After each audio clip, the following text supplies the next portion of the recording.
Mr. Salazar? Pasensya na kung masasabi ko to pero ang tigas talaga ng ulo ng mga anak niyo. Ilang beses ko na silang sinabihan na wag mang bully ng mga kaklase pero tila hindi naman sila nakikinig. Ginawa ko naman ang lahat ng makakaya ko bilang homeroom teacher nila pero pati sa akin hindi sila nakikinig. That's why I want to personally talk about this with you kasi naiisip ko na hindi lang siguro ganun kababaw ang dahilan kung bakit ganun sila. Na baka nakaugat talaga ito sa bahay ninyo? Kaya sila ganun? Matanong ko lang, naaasikaso niyo po ba ng maayos ang kambal? Dire-diretso ang litanya ni Victoria sa lalaking kanyang kaharap. Si Joseph Salazar na nakatayo sa kanyang harapan ay taman lamang na nakatingin sa kanya at walang emosyon ng mukha. Ito ang ama ng makukulit niyang estudyante na sina Arken at Arlan. Kung iintindihin, para bang kabaliwan ang kanyang mga sinasabi rito, lalo pat saksakan ng kasosyalan kung titingnan ng lalaki. Naka-gray na suit at talaga namang naa-out of place sa lugar na kinaroroonan nila. Kunot ang noo nito. What made you think na nasa pamamahay ko ang problema, Miss Bernabe? Kasi napapansin ko na mostly na pinagkakaisahan ng kambal ay yung mga kaklase nila na palaging sinusundo ng parents nila.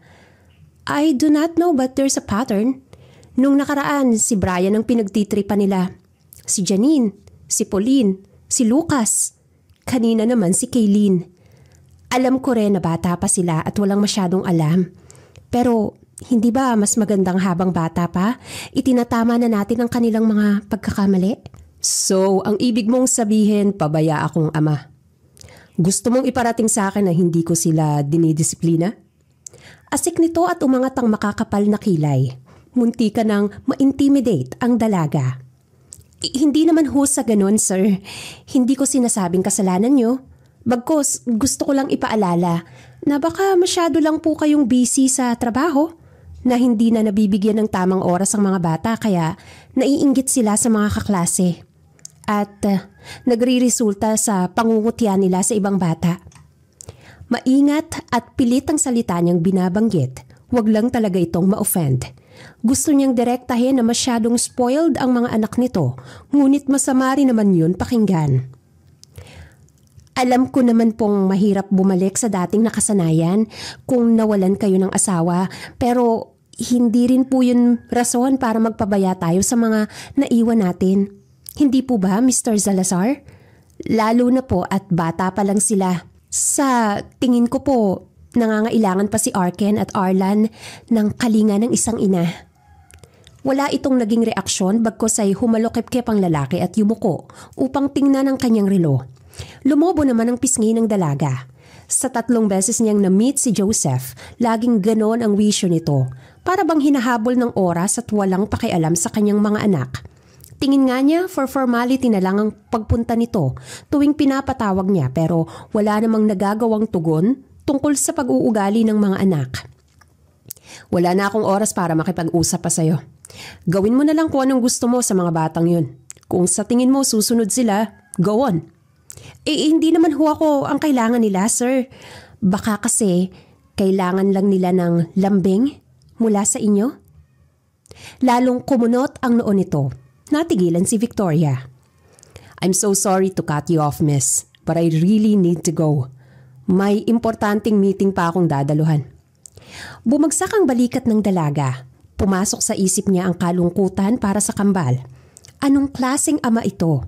Parang ibinubuhos na lang ni Joseph ang oras nito sa pagtatrabaho. Iyon ang dahilan kung bakit matigas ang ulo ng 9 years old niyang kambal. And may isa pa po sana akong concern tungkol sa kanila. At ano naman yun? Well sir, the twins are not performing well academically. Palagi silang distracted at hindi nakikinig kaya mababa ang nakukuha nilang marka. Kahit anong adjust ko sa grades nila, malabong ma-promote sila sa grade 5. Ibig sabihin, kailangan nilang bumalik sa parehong baitang sa susunod na school year. Kung babayaran mo lang din, makakaapekto rin naman kasi wala silang natututunan all school year. Kaya sinasuggest ko sana na kumuha kayo ng tutor para matutukan talaga sila. Natuto pang labi niya ng seryoso na itong lumingon sa kanya na para bang walang kwenta ang kanyang mga sinasabi. Hindi na rin niya mailarawan ang ekspresyon nito na pareho lang din ata, ngunit pilit niyang itinatago. Then, maghanap ka ng tutor nila. Excuse me, sir? Teacher lang nila ako. Ano naman ang karapatan ko sa paghahanap ng tutor para sa mga anak mo? Then ikaw na lang. Total, concerned ka rin naman sa kanila, hindi ba? Tingin mo magaling ka rin naman.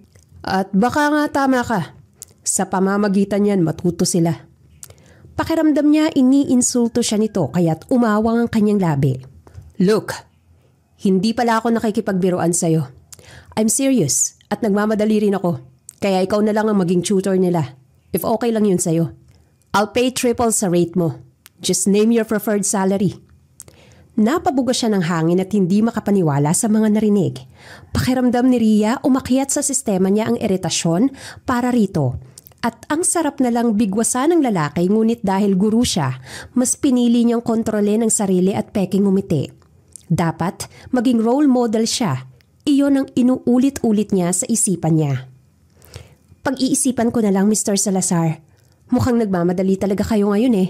Pasensya na kung naaabala pa kita. No worries. Aasahan na kita sa pag-tutor sa mga anak ko. I'll go now, Miss Bernabe. Nang nawala na ito sa harapan niya, doon lang siya marahas na bumuga ng hangin. Ang hambog talaga ng lalaking yun. Kahit kailan parang walang pakialam sa mga anak. First and foremost, bakit niya pinapasok sa public school sa mga anak niya kung ganyan siya? Marami naman siyang pera. Sinabunutan niya ang bangs at iritang bumalik sa classroom.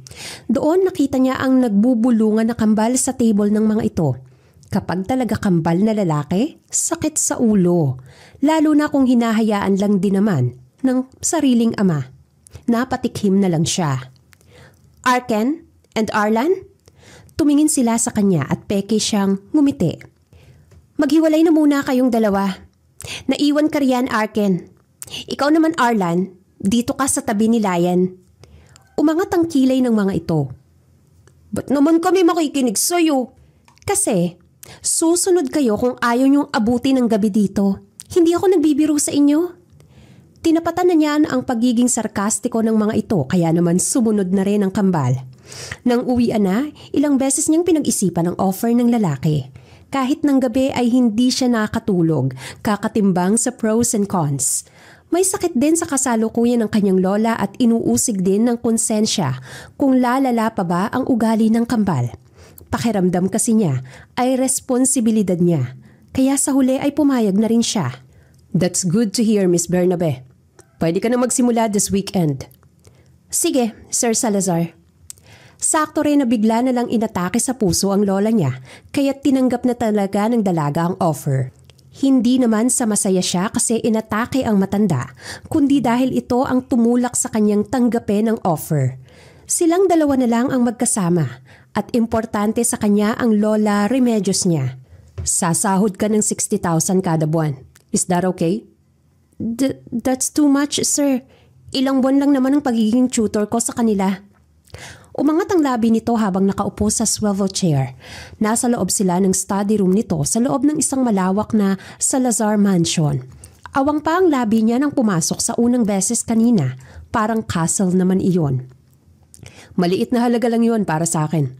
Basta, turuan mo lang ng mabuti ang mga anak ko at siguraduhin mo na ma-promote sila next school year. Alright, maaasahan niyo po ako doon.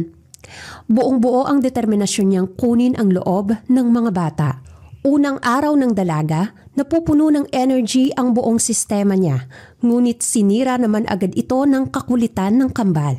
Charan! Nagulat ka, miss, no? Awang na awang ang labi niya habang pinagmamasdan ng sarili sa salamin. Paakyat na sana siya sa study room dahil doon gagawin ang lessons ng kambal nang bigla na lamang may pumutok na balloon na may lamang silver dust. Kaya't halos mapuwing naman siya. Ba't niyo ginawa to? Sinosorpresa ka lang naman namin, Miss Victoria. Ayaw niyo po ba? Alam niyo bang nakakabulag to? Paano na lang kung napuno ng silver dust ang mga mata ko kanina? Kasalanan mo na yun kasi nagmulat ka ng mata. Humalakhak pa ang mga ito sa harapan niya. Pinigil niya ang kanyang galit. Makulit na nga mga salbahe pa talaga. Kaya ang kinalabasan, kinakati siyang nagtuturo sa dalawa. Anong nangyari sa'yo? Ba't ganyan ang suot mo? Walang lakas siyang bumaling sa kararating lang na si Joseph. Pauwi na siya at kararating pa lang naman ito. Sinurprise namin siya kanina, Daddy. What the hell? Bakit niyo ginawa yun? Bawal ba namin siyang sorpresahin? Masaya lang kami na siya ang mag-tutor sa amin. Alam naman niyang sarkastiko lang iyon. Walang gana ang mga ito sa lessons nila kanina. Halika kayo rito. Nakita ka agad ng dalaga kung paanong gumuhit ang kaba sa mata ng mga ito matapos sumeryoso ng tingin ang lalaki. Daddy! Huwag niyo nang painitin ang ulo ko. Come here! Ibinaba nito ang dalang suitcase at paunti-unting tinupi ang suot na long sleeve. Hinubad nito ang suot na relo at kinuha ang kanyang sinturon. Sa ginawa ng lalaki, alam agad ni Rhea kung anong balak nitong gawin, kaya't alanganin siyang nagpalipat-lipat ng tingin. Hindi naman siguro nila yon sinasadya yung ginawa nila kanina, Sir Joseph. Tapos ka na ba sa araw na to, Miss Bernabe? Napalunok siya at kabado. Oo. Then, pwede ka nang umuwi.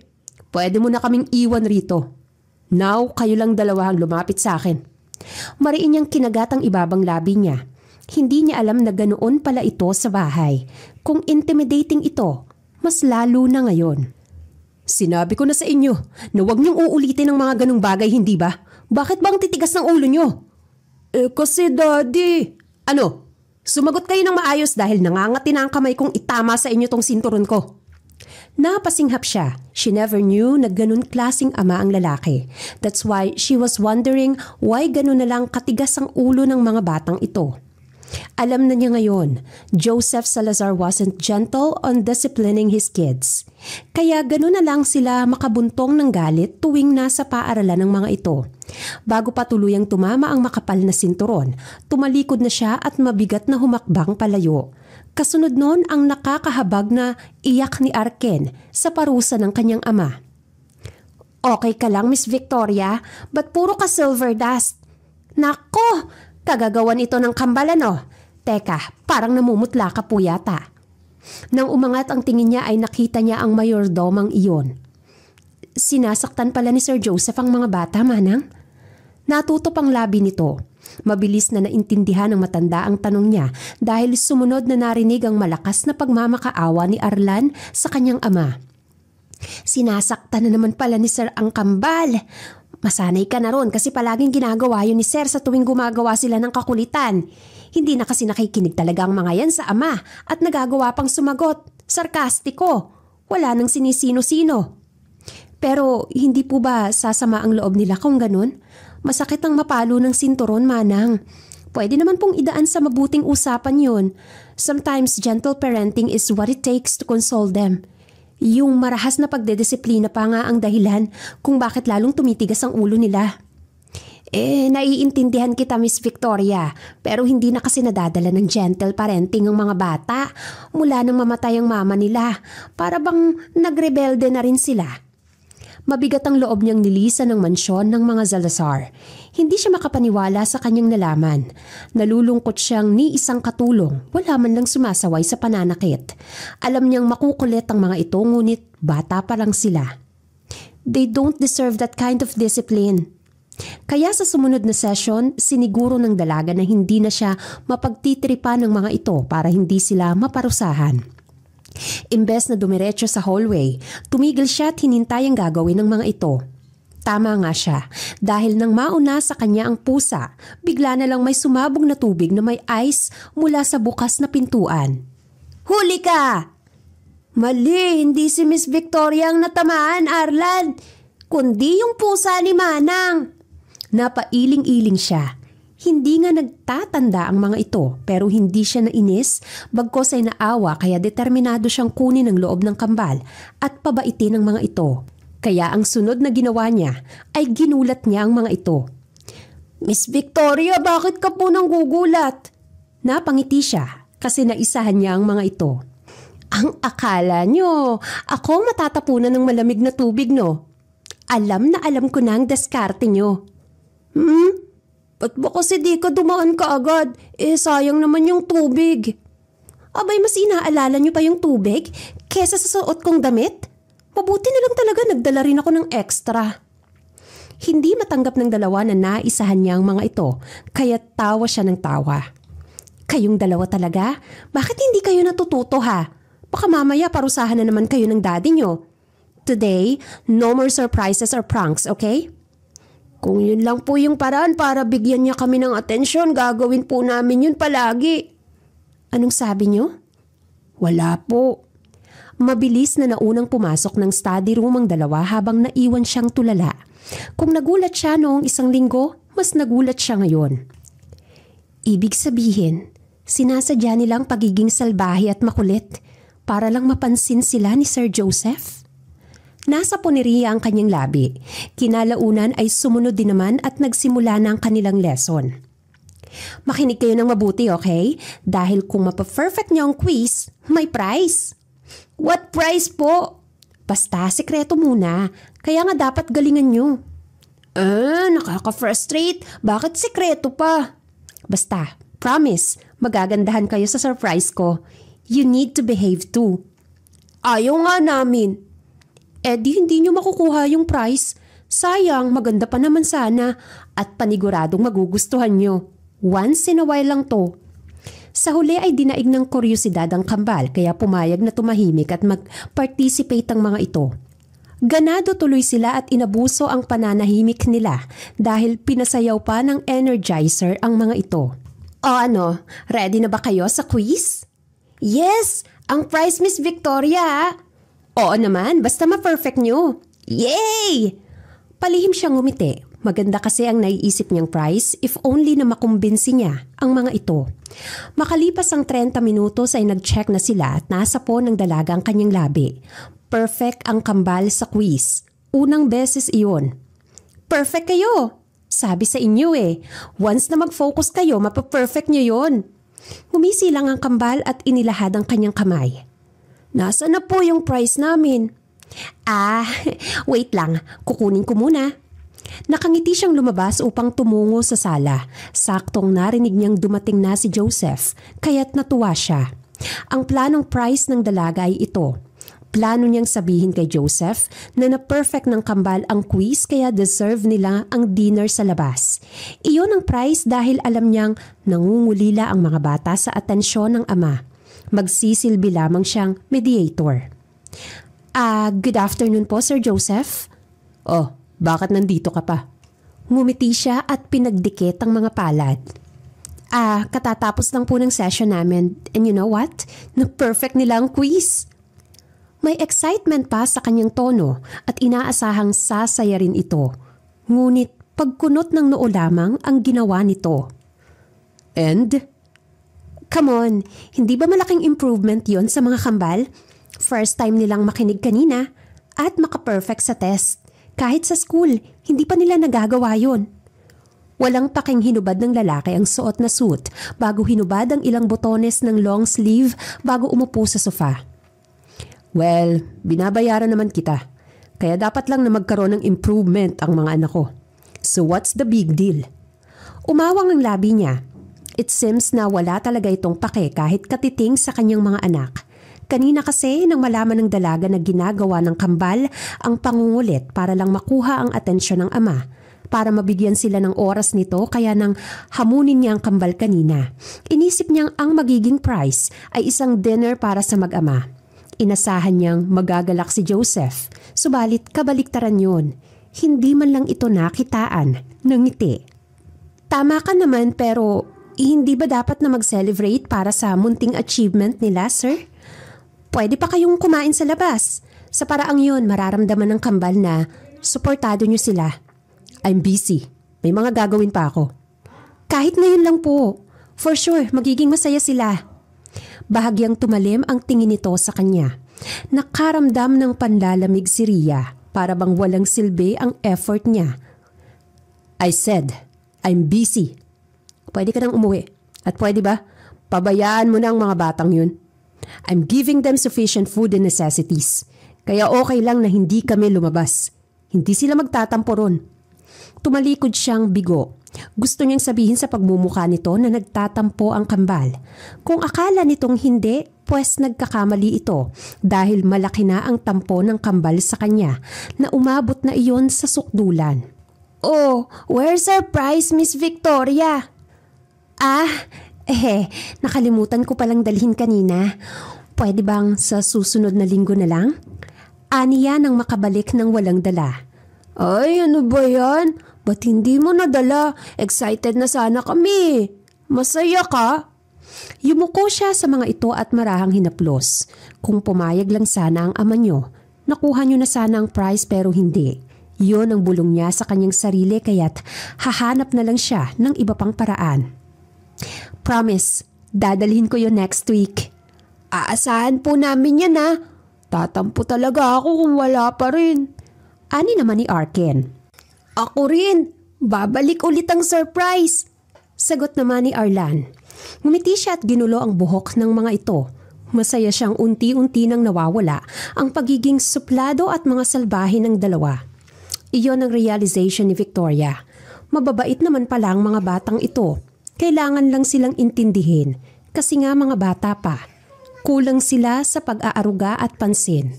Bukod sa pag-tutor niya, ay namimit niya rin ang mga ito sa paaralan pero ibang bagay rin naman kasi yun. Pero napapansin ng dalaga na hindi na sila masyadong makulit at magulo. Nang pasagutin nga si Arlan ng math equation at makatama ay pinuri niya ng ilang ulit kaya naman unang beses niyang nakita ito na ngumiti. Sa sumunod na mga araw naman, sinusubukang i-engage ng guro ang kambal sa discussion.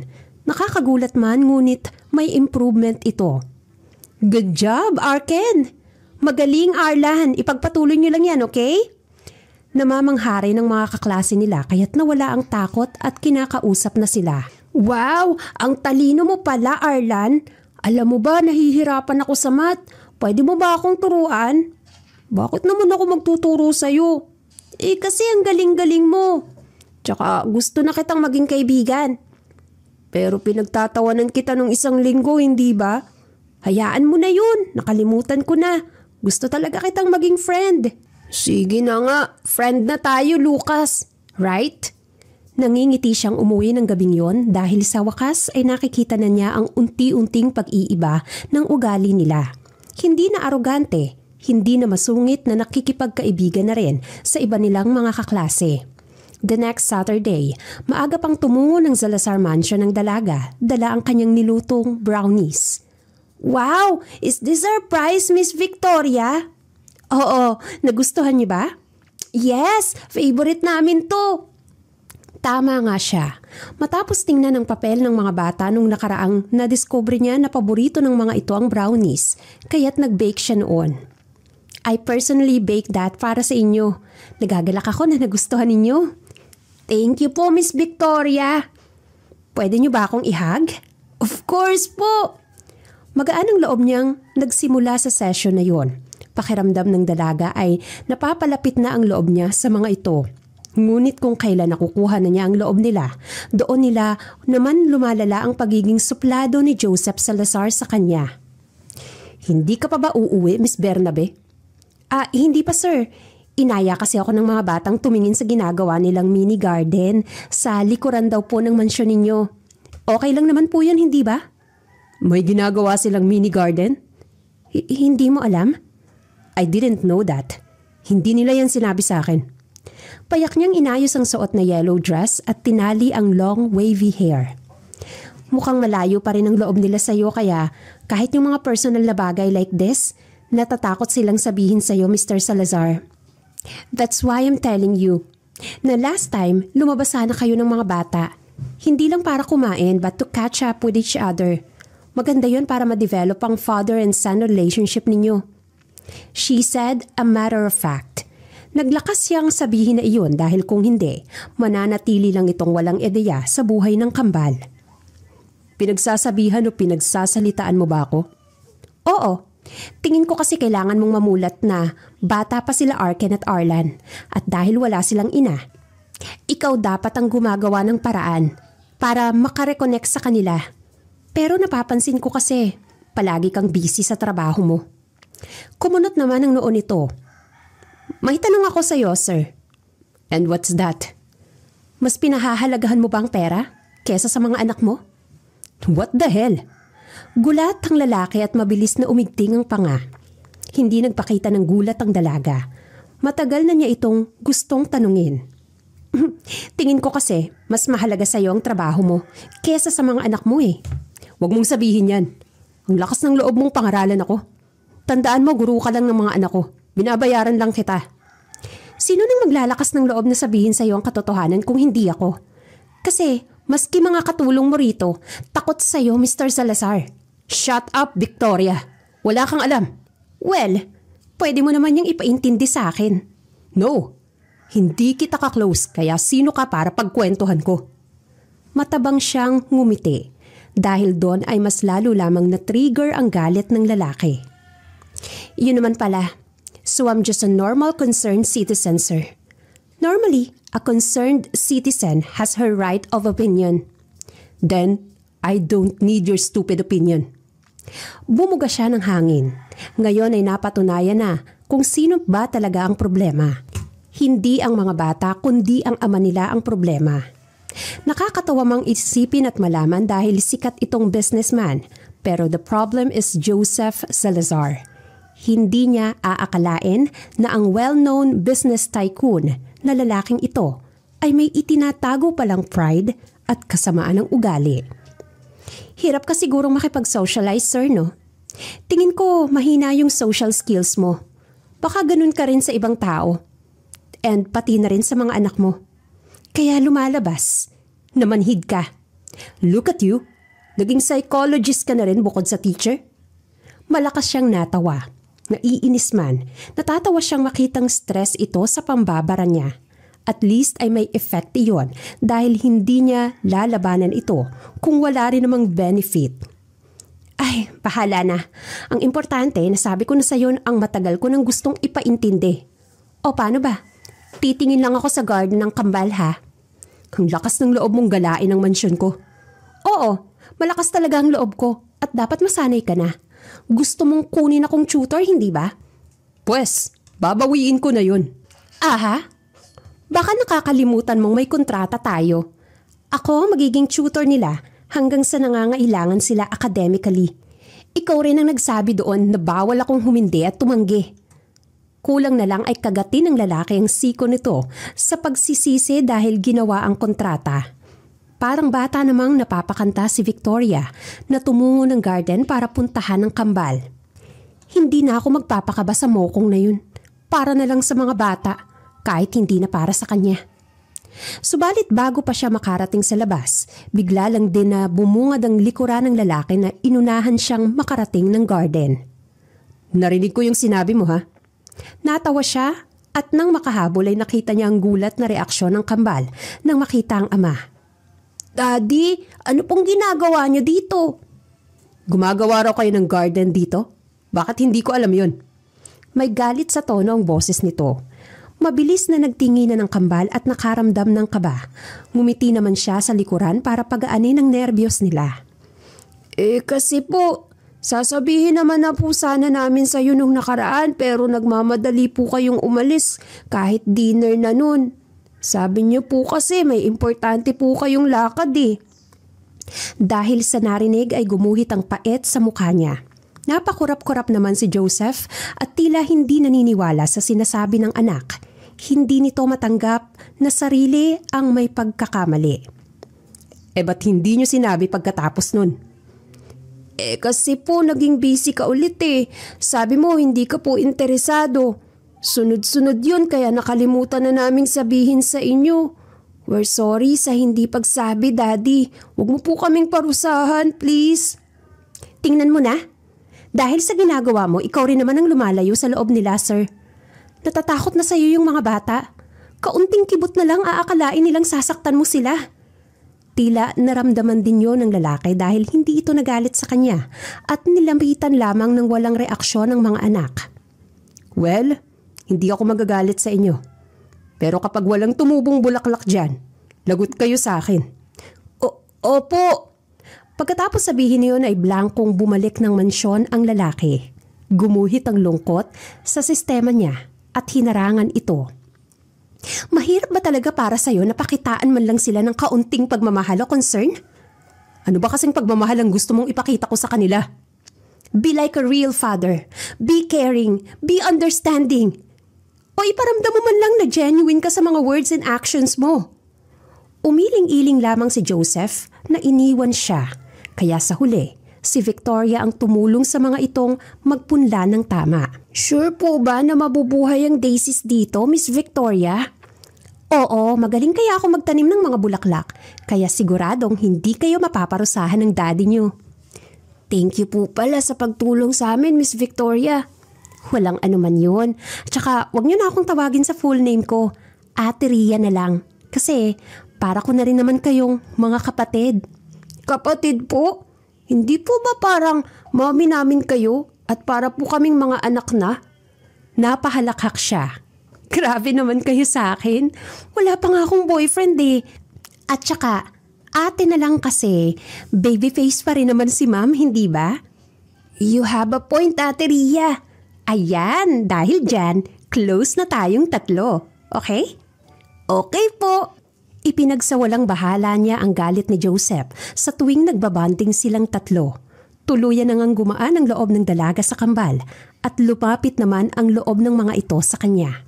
Mabait pala talaga ang mga bata, matulungin, palabiro at palatawa, bagay na hindi niya alam noon. At iyon din naman ang rason kung bakit madalas ang pagtatalo nila ng tatay ng mga ito. Kasi ang akala ni Joseph ay binibilog ng dalaga ang ulo nila. Bad influence ang pakikipaglapit mo sa kanila, Victoria. Hindi po yan totoo, Sir Joseph. At saka pwede mo naman po akong tawaging Rhea. Bakit buong pangalan pa? Pumapangit tuloy yung luxurious name ko sa tuwing binabanggit niyo ng pagalit. Huwag mo ngang ibahin ang topic. Tatawagin kita sa kung anong gusto ko. Di pwede rin kitang tawagin sa kahit na anong gusto ko. Can I call you love?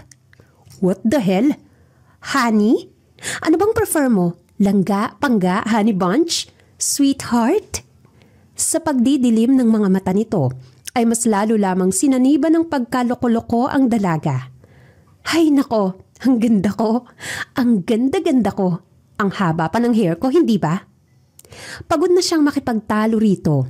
Hindi naman kasi niya inuutusan ng mga batang gawan siya ng appreciation letter at regaluhan ng bulaklak. Nalaman naman yon ng lalaki at nagselos ito. Kasi kahit candies daw, naranasan ay mabigyan ng mga anak. Sino namang sisisihin kung hindi ito mismo? Sa sobrang ganda ko, ginawan ako ng appreciation letter ng kambal. Inggit ka no? Maging mabait ka kasi sa kanila. Kulang na lang ay magkaroon ng bagyo sa nandidilim na ekspresyon ni Joseph. Iniinis mo ba ako? Ay bahala ka kung mainis ka kasi sobra ko talagang ganda. Agree ka ba? Type mo nga ako, di ba? Kaya palagi mo akong inaaway. Ano? Akala mo lang yan. Hindi kita type babae. Sus! Kakainin mo rin yung sinabi mong yan. At baka ligawan mo pa nga ako. Pahihirapan talaga kita kapag nangyari yun. In your dreams. Sus! Baka sa susunod mo lang namalayan, patay na patay ka na sa akin. Malakas siyang napahalakhak. Ang sarap talagang asarin ng lalaki. Nung una ay kabado pa siyang galitin ito, ngunit ngayon ay sukat na niya ang level kung saan ang kulo ay nakakaya na niyang asarin at galitin. Well, strategy rin iyon ng dalaga upang mainggit lalo ang lalaki at ito nang mag-initiate na makipaglapit sa kambal. Kumbaga, sinusubok lang niya ang katayuan nito bilang ama versus hanggat hindi pa nito ginagawa. Patuloy siya sa pang-aasar. Ngunit kapag kasama rin naman ang mga bata ay walang tigil siya sa pagkukwento ng mga magagandang bagay tungkol sa kanilang ama. Dahil ang alam ng dalaga na kung ano ang ikinukwento sa kanila ay itinatatak nila sa isipan. Ate Rhea, ang astig mo ah. Nakita ka namin kaninang inaasar na si daddy kanina. Saan mo nakukuha yung lakas ng loob mong gawin yun? Pwede niyo po ba kaming turuan? Tawang-tawa sila Arlan at Arken nang nasa study room sila. Bilib kayo, no? Nakuha ko yun sa namayapa kong ina. Pareho nyo, wala na rin akong ama at lumaking lola ang kasama. Namatay siya nang nasa high school pa lang ako dahil sa sakit. Talaga po? Nakakalungkot naman po pala ang buhay mo.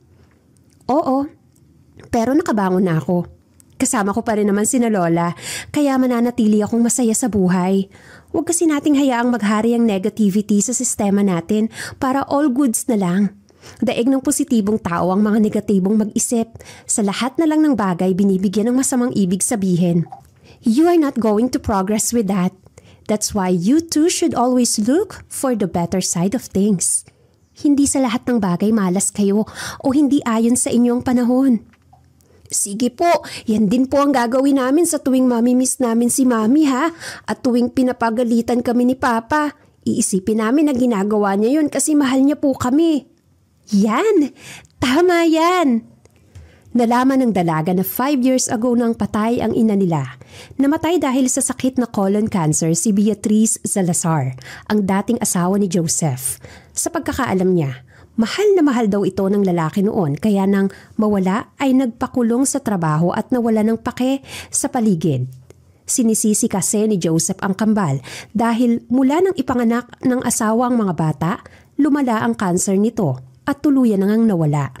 Tumututol pa nga si Sir na ipagpatuloy ang pagbubuntis ni Ma'am Beatriz noon. Pero yung babae talaga ang mapilit na ipagpatuloy na lang kasi ang sabi niya biyaya yun ng Panginoon. Sinabi rin ni Ma'am na kapag mawala na siya, may maiiwan siyang alaala para sa asawa. Pero sineryoso iyon ni Sir at kinamuhian sila Arkin at Arlan. Ganun po ba, Manang? Kaya pala ang higpit ni Sir sa mga kambal at wala man lang pakialam sa kanila. Totoo yan, pero natatakot din naman kasi kaming sabihin yun kay Sir at baka masisante pa kami. Alam mo naman ang trabahong ito lang ang sumusuporta sa pamilya namin sa probinsya. Kung sisisantihin niya kami, mawawalan kami ng hanap buhay. Naiintindihan ko po, Manang. Sa lumipas na mga araw ay unti-unti nang nadidiscover ng dalaga ang kabuuan ng sitwasyon. Kung dati ang pinakamataas lang nito, kumbaga sa pyramid, ngayon nasa gitna na siya at kalaunay natutumbok na ang lalim. Oh, bakit mukha kang pagod? Pinagagalitan ka ba ng mga estudyante mo, Apo? Bagsak na yumakap ang dalaga sa lola at sumuot sa dibdib nito. Gaya lang nung bata pa siya sa tuwing nagigising sa gitna ng gabi. Hindi naman pula. Nag-enjoy nga po ako kanina kaya sobra akong napagod. Ngayon lang ako nakaramdam ng pagbaba ng energy. Iyon naman pala. Hindi ba't mas magandang balita ito? Opo, pero gusto ko pa ring yumakap. Sa'yo ko tatabing matutulog ngayon ha. Hagikik niya pa. Marahan din namang natawa ang matanda at sinimulang haplusin ang buhok niya. Hay, ang nag-iisang apo ko. Malaki na pero nagpapalambing pa rin. Dapat nga bigyan mo na ako ng apo Matagal pa po yun Tayo na muna ngayon. Abay, ba't matagal pa? Dapat bago ka tumuntong ng 30 ay magkaanak ka na. Tas gusto ko yung kambal din. Wala naman po tayong lahing kambal. Kayo talaga, Lola. Hindi ba? Kambal yung chuti mo. Opo. Single dad yung tatay, hindi ba? Opo. Di yun na lang ang asawahin mo para magkaanak ka na ng kambal. Wala pa sa oras na napabangon ng dalaga sa winika ng kanyang lola. Sira ang mukha niya kahit ang buhok ay sabog. La naman, kung alam mo lang kung gaano kasuplado yun, mas malala pa nga yun sa mata pobre kaya never. Asus, baka naman crush mo. Tinuro niya ang sarili sa irap. Ako? Magkakagusto ron? O hindi kayo? Malisyosong ngumisi naman ang matanda at muli siyang pinahiga para aluin. Oo na, sige na. Hindi mo na nga gusto. Itigil mo na rin yung nandidiri mong ekspresyon. Natawa siya. Sinipa nga pala yun ng dalaga ang isipang yon, pero sa gitna ng gabi ay bigla na lamang siyang nagising dahil sa isang masamang panaginip. Crush ko ba siya? Nananaginip lang naman ang dalaga na ikinakasal sila ng lalaki at naghahalikan pa. Crush ko ba si Joseph? Nasa po niya ang kanyang labi. Crush ko siya? Naninindig ang balahibo niya sa naiisip niya. Kumabog din ang dibdib niya at natigil sa pagkibo. Kasalanan talaga to ni Lole. Ba't ba kasi niya naisip yun? Kaya hindi na mawala sa isipan ko. Parang laso na isipin ng mukha ng lecheng yun. Apektado siya Dahil ngang sumunod na linggo ay nakaramdam agad siya ng kaba at panghihina nang makita ang lalaki na papalapit. Good morning. Good morning. Tugon niya sabay iwas ng tingin ngunit hindi inaasahan na napalingon ng lalaki sa kanya. May sakit ka ba? Ha? Bakit namumutla ka? Wala ah. Mabuti naman ang pakiramdam ko ngayon. Kumunot ang noon nito.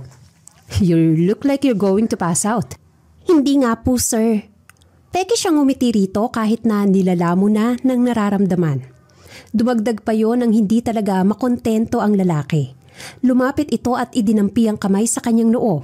Pakiramdam ni Rhea ay kinukuryente siya dahilan kung bakit mabilis siyang napahakbang palayo at mamula ng sobra. Nagtaka ito sa ginawa niya. What's wrong? Hindi mo naman kailangang i-check kung masama talaga ang pakiramdam ko. Promise, okay lang talaga ako. Tinatansya nito ang tingin pataas pababa. Sabi mo hindi naman ako namimilit. By the way, huwag ka munang umuwi mamaya ha pagkatapos ng session ninyo. Dito ka na kumain ng dinner. Umawang ang labi niya. First time niyang gawin yun at nagulat siya kaya't marahan itong tumawa sa baritonong tinig. Mukha kang nagulat ah. Naku, hindi naman po gaano. First time mo kasi akong yayain, Sir Joseph. Naisip ko rin naman kasi na tama ka last time. I should bond with my kids. Talaga? Masaya akong marinig yan kung ganun. Kaya papayag ka ba? Pwedeng-pwede, sir. Dahil dito ay nakalimutan niyang pansamantala ang kaba at pinagharian ng galak ang kanyang dibdib. Mukhang nag-i-improve na rin siya. As usual, naroon na si Arken at Arlan na naghihintay sa kanya. Masaya siya ng mga itong sinalubong. Ate Victoria, Daddy told us na sabay tayong kakain mamaya. Talaga? Nagpanggap siyang hindi pa alam dahil sa genuine na reaksyon ng kambal. Alam mo bang first time yung gagawin ni Daddy mula nang mamatay si Mami? Kaya excited at masaya po kami. Kaya sana po magpatuloy na to. Oo naman, masaya ako para sa inyong dalawa. Naisip ng dalaga na mamaya na lang sasabihin na kasama siya sa dinner.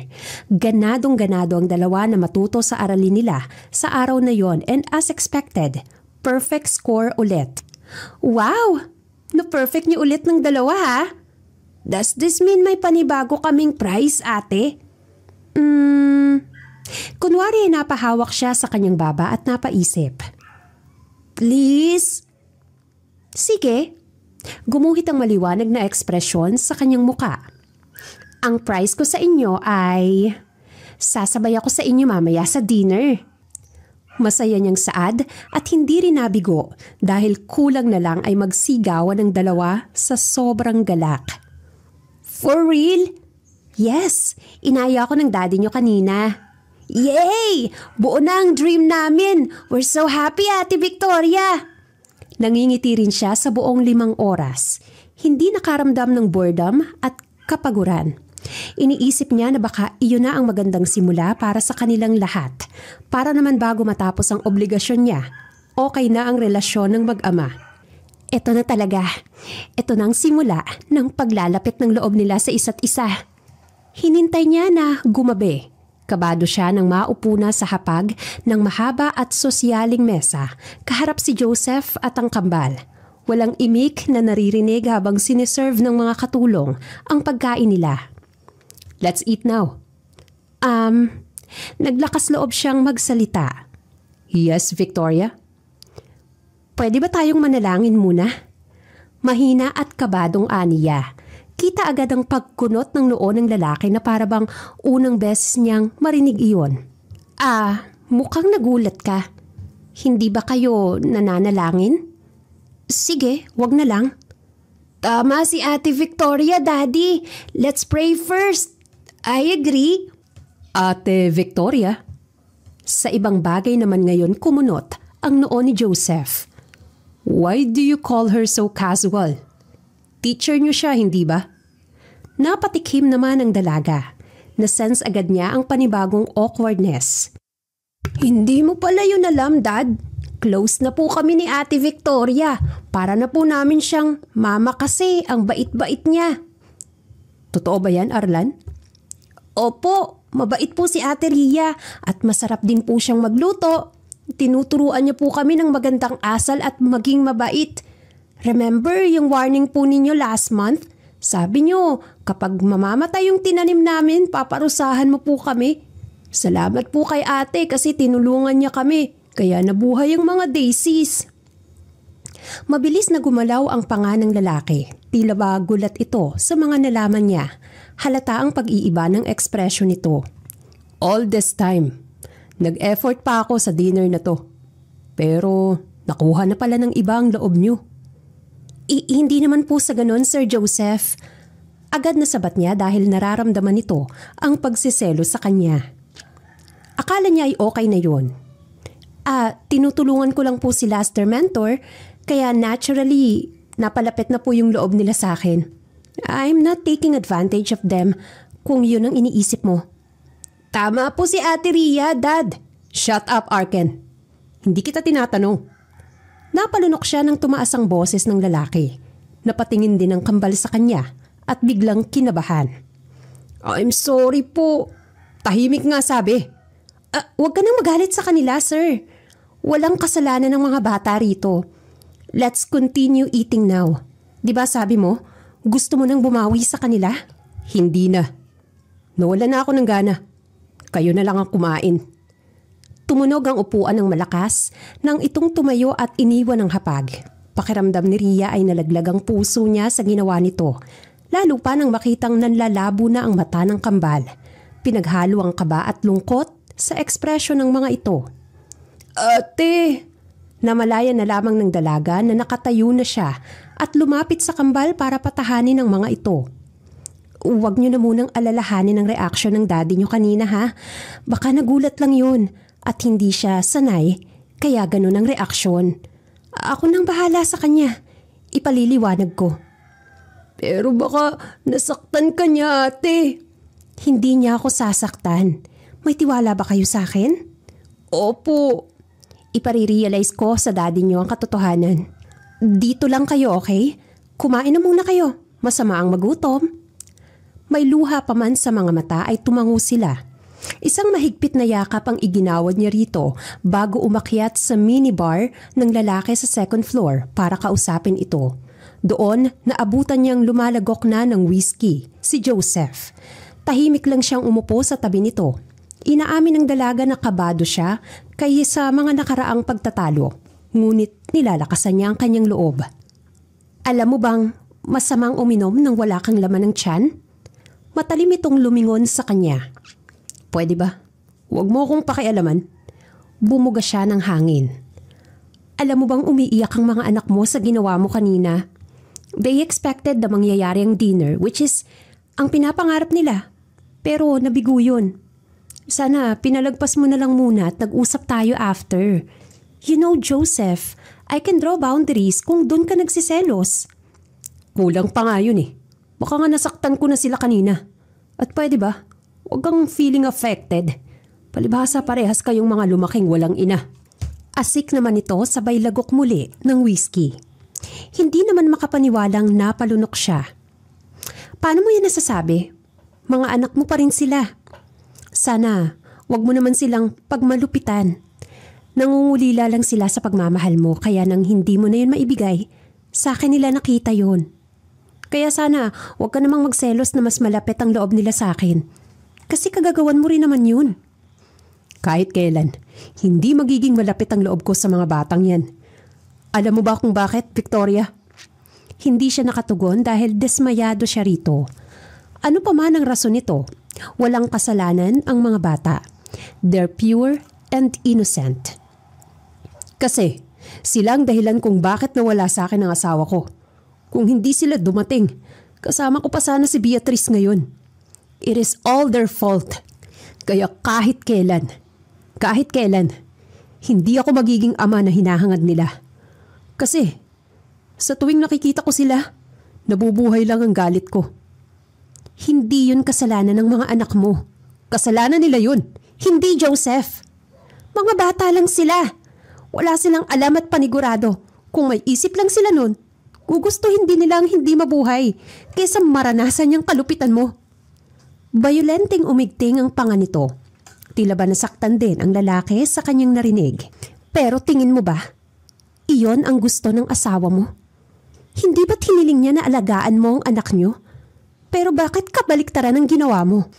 Tingin mo ba, magiging masaya siya kung masasaksihan man niya to? Look at yourself. You become a terrible father. Shut up, Victoria. Huwag mo kong patahimikin kasi sobra ka na rin. Napakamanhid mo.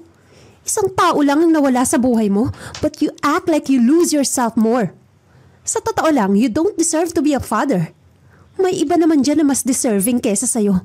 Nangungulila sa mga anak at ibang hindi makabuo dahil sa diferensya. And here you are, dalawa pa. Ikaw na nga itong diniyayaan pero ang saklap mo. You're so ungrateful. Hindi ka ba naaawa sa kanila ha? Galit ka kasi mga pasaway sila? Pero hindi mo alam na naging ganun sila kasi uhaw sila sa atensyon mo. Kung ano man ang naging kinalabasan, dahil yun sa kagagawan mo. Wala kang alam, kaya tumahimik ka. Humabol ka pa talaga rito para ano, ipamukha sa akin yan? Wala kang mapapala sa akin. Naikuyom ni Rhea ang kanyang kamay. Sarap na sarap siyang bigwasan ito pero pinipigilan niya ang kanyang sarili dahil hindi pagiging bayolente ang sagot sa mga bagay-bagay. Sometimes, being calm in every situation makes a good outcome. At ngayon, hindi siya pwedeng sumabog dahil sabog na si Joseph. Ganyan ka pala. Hindi ka open sa mga pagbabago. Sarado ang isipan mo kaya wala kang pake sa mga bagay na nasa paligid mo. I guess walang silbi ang pinagsasasabi ko sa'yo. Ito lang kasi ang importante sa'yo. Yung nararamdaman mo. Self-centered asshole. Matalim ang mga mata nitong bumaling sa kanya. Kulang na lamang ay lamunin siya ng buo ng lalaki. You're selfish, Joseph. Hinihiling ko na lang sa Panginoon na siya na mismo ang mapakonsensya sa'yo sa ginawa mo. At kung dumating man ang araw na yon, sana, huwag kang magsisi. Dahil deserve mo yan. Umalis ka na. Napaka-self-centered mo. Duwag. Akala mo matapang ka? Hindi. Nagmumukha ka ng lalaking walang bayag. What did you just say? Tumayo ito at inilang hakbang ang pagitan nila. Nakakuyom ang mga kamay nito. Sige, saktan mo ko. Kasi mahahanap mo ko sino ang katapat mo. Para pa nga itong natauhan at napakurap-kurap. Humakbang paatras si Joseph at bumagsak ang kanyang balikat. Lupasay pa rin ang nakakuyom nitong kamao. Alam kong wala akong karapatan sa pamilya niyo. Pero alang-alang sa mga inosenteng bata, gagawin ko. Magalit ka man sa akin o saktan mo man ako. Ipamumuka ko sa iyo ang lahat. Hindi kita sasaktan. Halos hindi niya na marinig ang sinabi nito. Nanibago siya sa pag-iiba ng tono ng lalaki. Para bang na-corner at inagawan siya ng karapatan. Para bang tinakasan ng emosyon, galit at kakayanan na magwala. Saktan mo man ako o hindi. Hindi nun mapupunasan ng katotohanan na hindi ka dapat maging ama. Oo na, ikaw na ang tama. Selfish na ako at masama. Malupit. Inaako ko na ang mga sinasabi mo. Kasi, totoo naman yun. Masaya ka na ba, Victoria? Sarkastik ko siyang bumuga ng hangin. Hindi na alam ng dalaga kung ano ang kanyang gagawin. Basta nakita na lamang niya ang kanyang sariling tinalikuran ng lalaki at mabigat ang loob na lumisan ng mansyon. Nang mawala sa paningin si Rhea, doon lamang din nakaramdam ng hapdi sa dibdib si Joseph. Kumuyom ang kamao nito at malakas na sinuntok ang glass table. Tumulo naman agad ang dugo, ngunit wala itong pake. Dumadagundong ang galit nito kasunod ng pagsuntok muli ng lalaki sa pader. Galit na galit ito, hindi kay Rhea, kundi para sa sarili. Natauhan siya. Tagumpay na napasok ng masasakit na salita ng babae ang pader na 7 taon nitong ginawa. He thought he was invincible, but no. Tama si Rhea. Wala akong silbing ama. Makasarili ako. Ilang minutong nagwala si Joseph bago nagpa siyang bumaba at kausapin ang kanyang mga anak. Ngunit bumagsak ang balikat nito nang makitang wala na doon si Arken at Arlan. Iniwan na rin nila ako. Lumayas ng mansyon ng kambal at sumunod kay Rhea. Gulat na gulat ang dalaga nang mapansin ng mga itong nakasunod sa kanya. Diyos ko, anong ginagawa niyo rito? Bakit kayo nakasunod sa akin? Marahan siyang yumuko at inabot ang kambal na may bahid pa rin ng luha sa mga pisngi. Ayaw na po namin sa bahay, ate. Gusto na naming sumama sa'yo. Sa inyo na lang po kami. Pero magagalit ang daddy niyo sa akin. Ayaw niya rin naman po sa amin. Kaya baka mas gusto nga niyang hindi niya kami nakikita. Hindi naman ganun ang daddy ninyo. Mahal na mahal niya naman kayo. Pero hirap lang siyang ipakita to. Umiling ang kambal. Bahala na po. Ayaw namin sa kanya. Sasama na lang po kami sa inyo. Parang awa mo na, Ate Rhea. Hinaplos niya ang mga ulo nito. Wala na siyang ibang choice. Sige na nga. Sumama na kayo sa akin. Dahil naawa sa mga bata ay isinama niya ang mga ito. Inihanda na lamang niya ang kanyang sarili sa galit ni Joseph once na malaman nito na nasa kanya ang kambal. Baka masampahan pa nito siya ng kaso, based na rin sa galit nito sa kanya. Pagdating niya sa bahay, gulat man ang Lola Remedios niya, ay pinaglutuan nito sila ng makakain. Gutom na gutom ang kambal kaya't nakaramdam siya ng pagkahabag. Oo nga pala, kakain na sana kami kanina kung hindi lang nagalit si Joseph. Ang sarap po ng luto mo, Lola! Hagik-hik na lumapit ang matanda. Mabuti na lamang ay naiintindihan agad nito ang paliwanag niya sa nangyari at sinuportahan siya. Mas masarap ba ang luto ko kaysa sa cook ninyo sa mansyon? Opo, Lola, the best po ito. Kayo talaga, marunong kayong mangbola. Hindi po kami nambobola, masarap po talaga. Nang gabing yon, mahimbing na natulog ang mga bata sa kwarto niya. Problema man kung anong magiging reaksyon ni Joseph, inisip na lamang niya ang kagustuhan ng mga ito. Hindi ko sila pinipilit. Aniya at humiga na rin. Hindi may tatanggi ng dalaga na parang anak na nga ang turing niya sa mga batang ito. Kung magigising man ako bukas at ang galit ni Joseph ang haharapin ko, hindi ako magpapakita ng takot sa kanya. Malamya ang katawan niya dahil talagang nanibago sa lalaki. Kanina ay inako na niya sa sariling nagugustuhan na ito. Para ngayon, hindi na niya alam.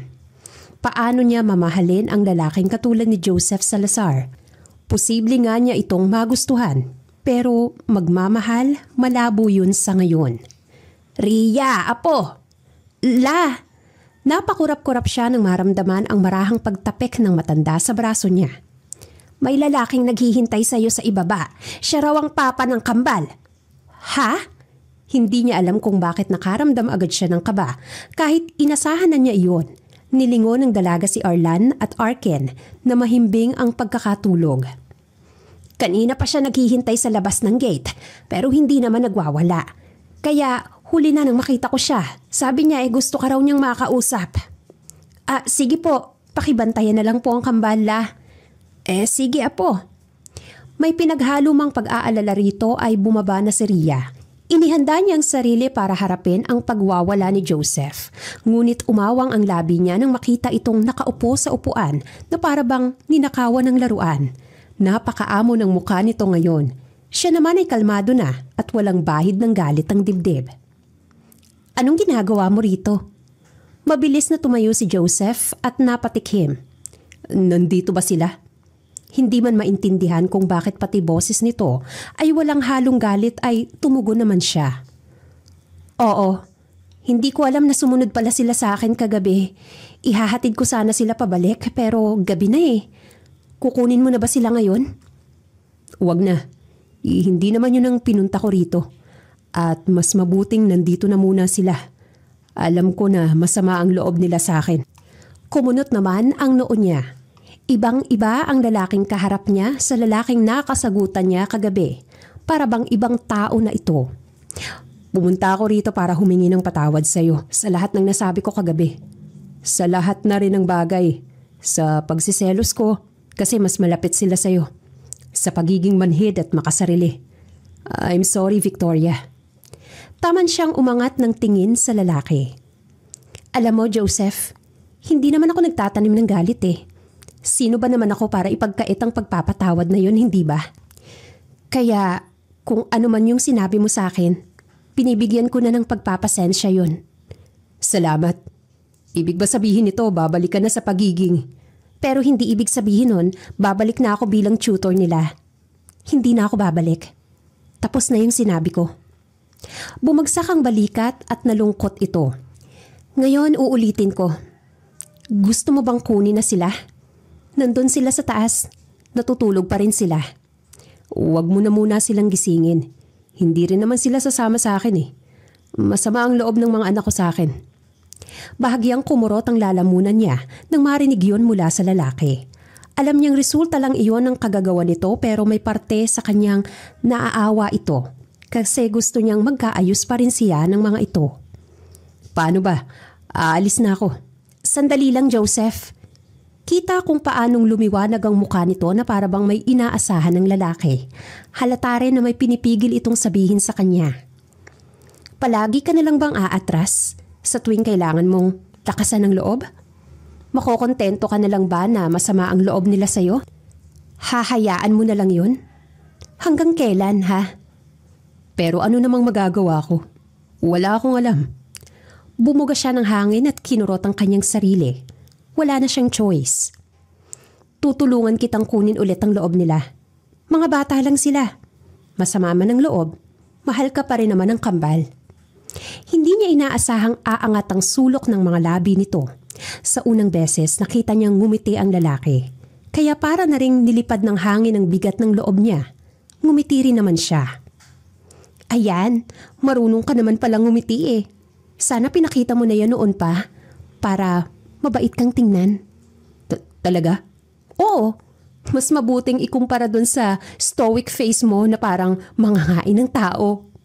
Marahan pa itong natawa. Tuluyan nang naglaho ang bigat ng pakiramdam sa pagitan nila. Di, mula ngayon ngingiti na ako. Tama yan. Tutulungan din kita. Huwag kang mag-alala. Yun nga ang ginawa ng lalaki. Hindi man inaasahan. Nagpakita ito ng senseridad sa ginagawa. Ikumpara noon. Ibang-iba na si Joseph na kahit ang mga anak ay nagulat. Si Daddy ba talaga yan, Arken? Bakit ang bait niya? Para siyang ibang tao. Hindi nga rin ako makapaniwala, Arlan eh. Ginulo niya ang buhok ng mga ito saka naupo sa gitna nila. Kasalukuyan nilang pinagmamasdan sa kusina si Joseph na nagluluto kasama si Lola Remedios. Gustong kunin ng daddy niyo ang loob niyong dalawa. Paraan niya yan para humingi ng kapatawaran sa lahat ng pagkukulang niya. Talaga po? Yes. Natauhan na siya at na-realize kung gaano kayo kaimportante sa kanya. Manghang pinagmamasdan ng mga bata ang daddy nila. Punong-puno iyon ng admirasyon. Ang wagas na pagmamahal ng anak sa magulang. Tapos na kaming magluto ni Lola Remedios. Handa na ba kayong tikman ng merienda natin? Opo! Hindi lang pagluluto ang ginawa ni Joseph. Tumutulong pa ito sa mga gawaing bahay. Kinakausap na rin ito ang mga anak at nilalaanan ng oras para malaman kung ano ang paborito nila at gusto. Hindi rin nagpakita ng pandidiri sa pamumuhay nila, bagkos ay mabilis itong nakapag-adjust. Kaya bilib na bilib siya. Kaya ang bilib na yon ay may nabuong pagmamahal. Hindi ko po alam pero parang habang lumilipas ang mga araw, nagugustuhan ko na po si Joseph la. Para na rin po kasing anak ang turing ko sa kambal niya. Hindi kita masisisi, apo. Napakabait at matulunging bata naman kasi ni Joseph. Gwapo rin at mayaman pa. At saka matanda ka na. Kung gusto mo man siya, huwag mo nang palagpasin. Tingin ko naman may gusto rin sa'yo yon. Based sa pagtitig niya sa'yo. Naku, ayokong umasa la. Halata kaya, apo. Kahit ang kambal, kinikilig na sa inyo. Parang isang buong pamilya na tuloy sila. Napalapit na kasi ang loob ng kambal sa matanda pati na rin sa lalaki. Kung minsan ay doon na natutulog si Joseph. Madalas itong may dalang pasalubong. Kahit pumapasok siya ng paaralan, hatid sundo naman ito ng lalaki. Palagi mo na lang akong sinusundo, Joe. Hindi pa ba nagrereklamo ang mga pinsan mo na minsan ka na lang pumapasok sa trabaho? Joe na rin ang tawag nito. Shortcut for Joseph. Nandiyan naman palagi ang pera. Pero ang sandali na makasama ka, iilan lang. Kinilig siya at namula. Naku, baka magselos pa niya ng girlfriend mo ha? Girlfriend? Wala naman akong girlfriend. Ikaw ang hinihintay ko. Deretsahang saad nito nang walang pasubali. Naging O tuloy ang labi niya. Bulero ka pala. Hindi, Ria, seryoso ako. Asus? Hindi siya makapaniwala. Ilang taon ngang mukhang woman hater ang lalaki dahil sa palagi itong magaspang na makipag-usap. Sobra itong heartbroken sa pagkamatay ng asawa noon. Ikaw lang ang babaeng nagparamdam sa akin kung gaano kasarap ang mabuhay. Akala ko nga nun, nung mamatay si Beatrice, namatay na rin ako. Pero hindi pala. Umiwas siya ng tingin dahil sa kaba, ngunit hinaplos ng lalaki ang pisngi niya at pinaharap dito. Ikaw ang nagpamulat sa akin na may iba pang kahulugan ng buhay. Sa'yo ako nakakuha ng inspirasyon kung gaano mo mahalin ang mga anak ko. Dahil doon, nahulog ang loob ko sa'yo. Alam kong ikaw lang ang babaeng nakakaintindi sa amin, Ria. Ikaw lang ang may kakayanan. That's why I realize how precious you are. How genuine and pure you are. Napalunok siya ng ilang beses.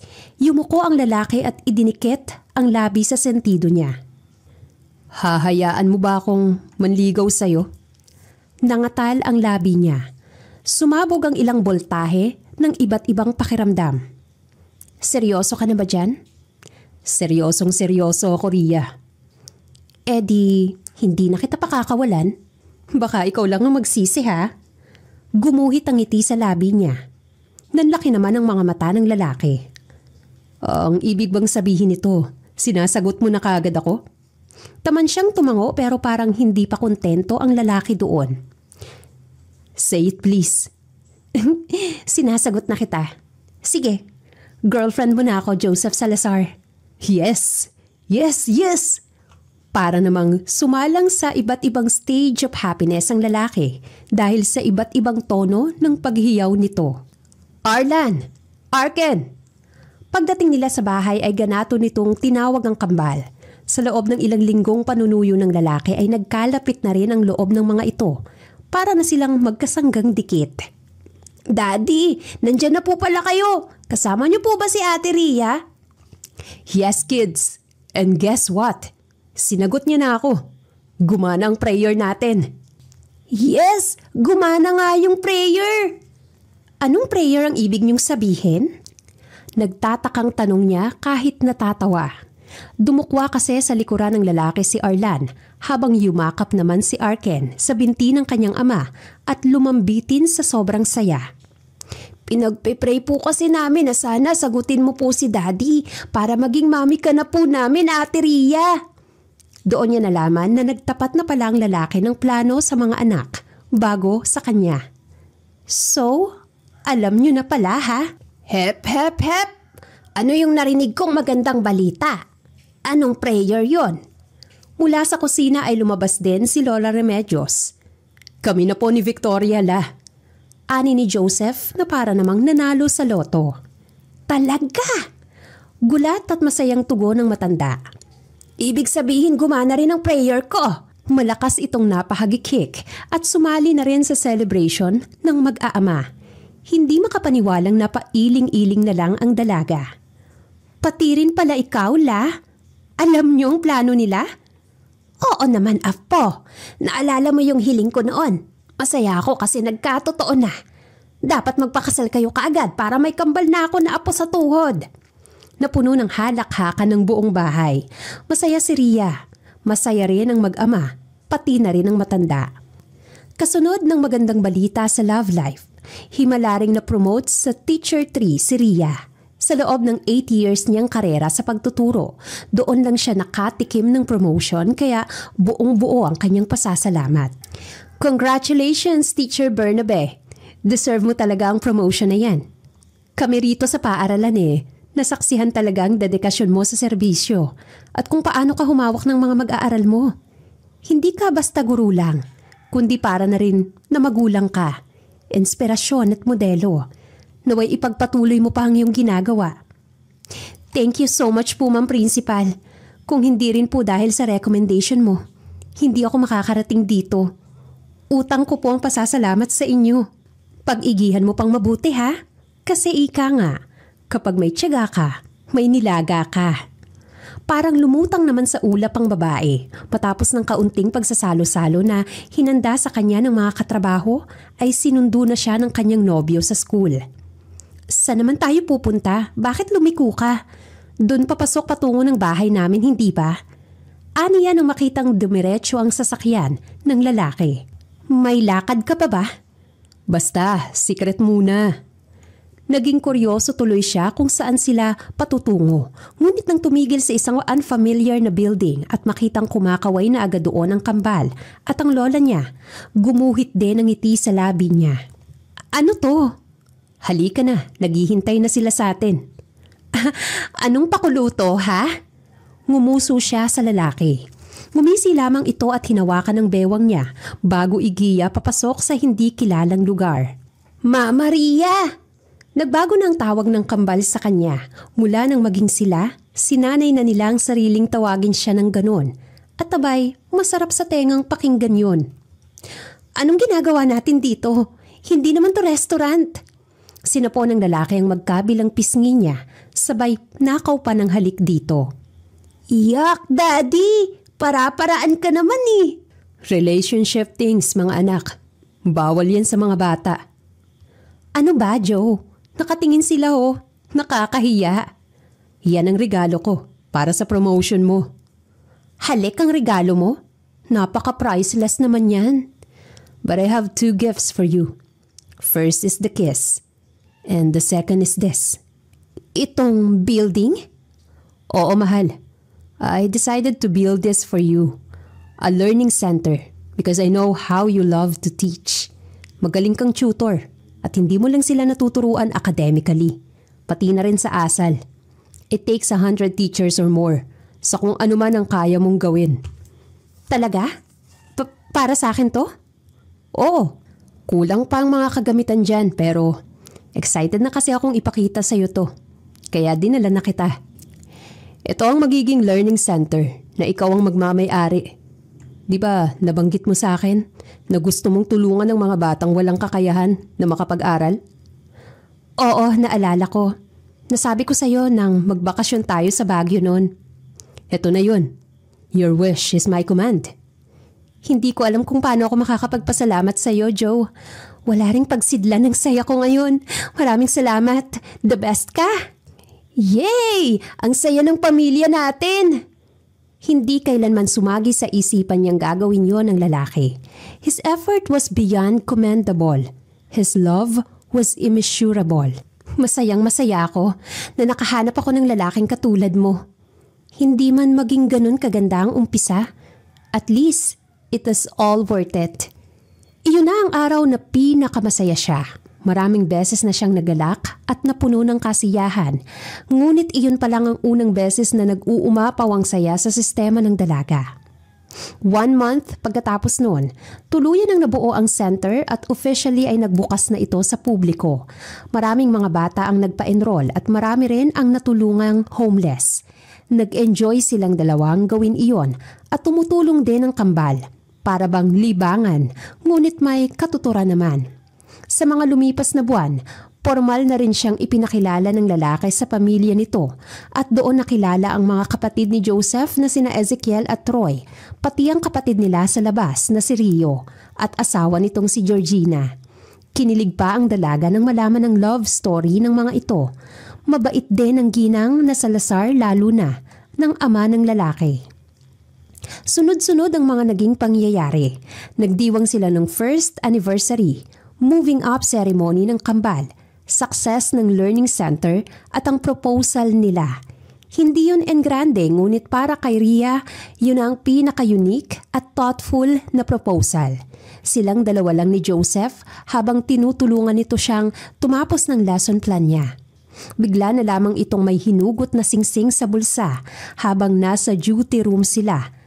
At bilang pasasalamat sa pag-ayo ng panahon, binisita ng dalawa ang puntod ni Beatrice upang humingi ng permiso sa paparating na kasal.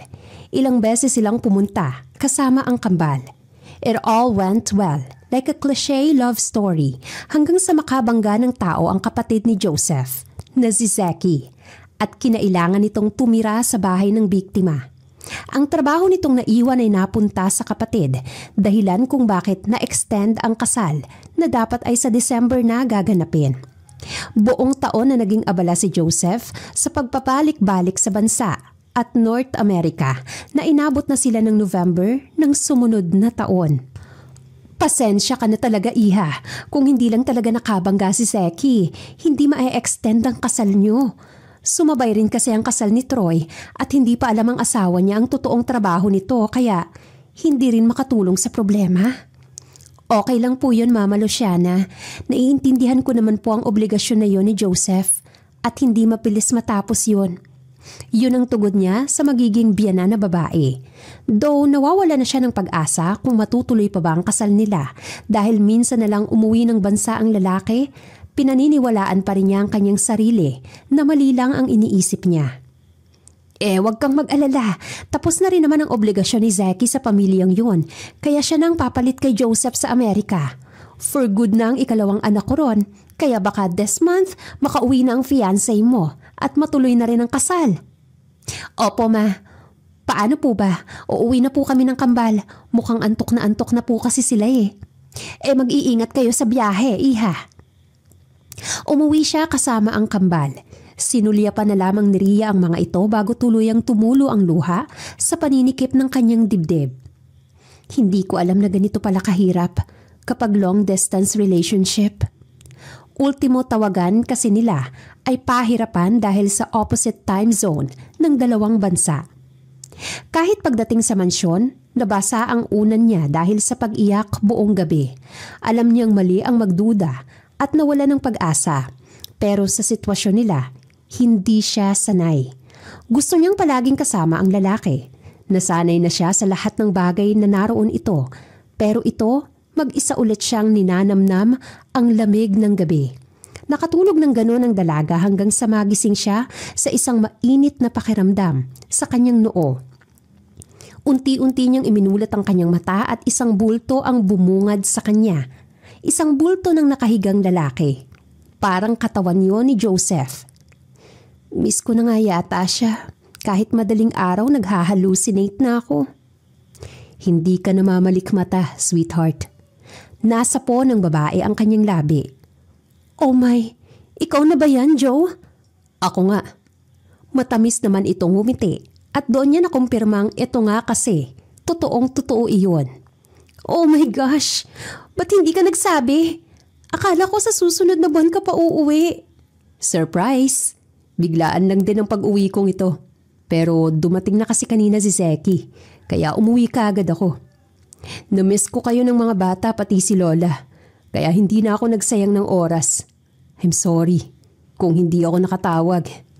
No, it's okay. Ang mahalaga, nandito ka na. Kasama ka namin. Naiiyak na naman siya pero sa galak na. Hindi siya makapaniwala na umiyak lang siya kanina dahil miss na niya ang lalaki. At ngayong nasa harapan na ito, magkatabi silang nakahiga ngayon. Namamaga ang mata mo. Umiyak ka ba? Wala na to. Namiss lang kita kanina. Ang sweetheart ko. Halika nga rito. Kawawa naman ang mahal ko. Hindi ko na uulitin yun. Hindi na tayo muling magkakahiwalay. Matutuloy na ba ang kasal natin? Matagal nang nasa due date yun. Kaya bukas na bukas kahit sa West, magpapakasal tayo para mawala ng pangamba mo. Ang sabi ng matatanda, kapag may tiyaga, may nilaga. Kapag naghintay ka, sulit naman ang makukuhang kapalit. Kaya masaya si Victoria na matagal ng mga araw silang nagkahiwalay ng lalaki. Nagtiyaga siyang maghintay. Wala naman kasing masama sa paghihintay, lalo na kung tamang tao ang pinaglalaanan nito. Sinakop ng melodic na kanta ang buong sulok ng malaking simbahan sa bawat paghakbang niya. May viel sa mukha at hawak ang malaking bouquet. Patungo si Victoria sa lalaking makakasama niya habang buhay sa altar sa harapan. At ito ang pangalawang beses na ikakasal sila. It was their 15th anniversary, kaya't nagdesisyon silang mag-renew ng vows at magpakasal ulit. Pamilyar man ang kilig, mananatili pa rin itong magbibigay ng kakaibang sensasyon sa kanyang puso't isipan. Congratulations to the renewed vows and newlywed! Dagdagan niyo pa sina Ark and Arlan na tore. We want another younger sister, Daddy and Mama. Kahit ano naman sa akin, basta kambal, apo. Nung huli, nabigo kayo kasi babae ang lumabas. Kaya baka sa pagkakataong ito ay maging kambal na.